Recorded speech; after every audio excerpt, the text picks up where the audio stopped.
Bonjour, ici Pierre-Yves Dugas à Washington. L'affaire Gaillet est sérieuse du point de vue américain pour les raisons suivantes. D'abord, les Américains considèrent, alors à tort ou à raison, que lorsqu'un président élu du peuple voit sa compagne disparaître, hospitalisée pendant plus de 4 jours, à cause de la publication de photos qu'il accuse de se rendre la nuit chez une autre femme, eh bien, c'est une affaire d'État.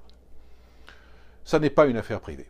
Cela affecte, du point de vue américain, le crédit du président, cela pèse sur son emploi du temps, cela brouille son message, son action politique et diplomatique, cela nuit à son image, non seulement dans son propre pays, la France, mais aussi son image à l'étranger et en particulier dans des pays qui sont habitués à une beaucoup plus grande transparence et à une presse qui est beaucoup plus agressive. Je pense bien évidemment aux États-Unis, mais à beaucoup d'autres pays anglophones et au Royaume-Uni en particulier.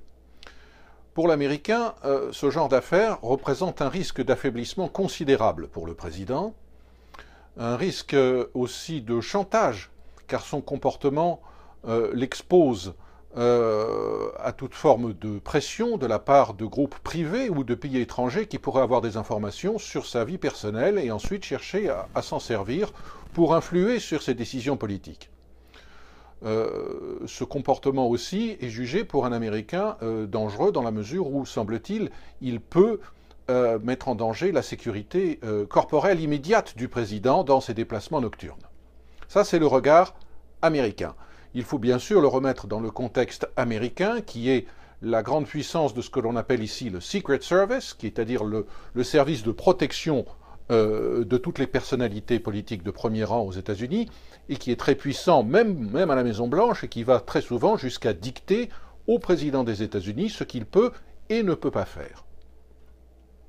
Problème aussi pour le voyage que doit faire François Hollande à Washington le mois prochain. Il s'agit d'une visite d'État.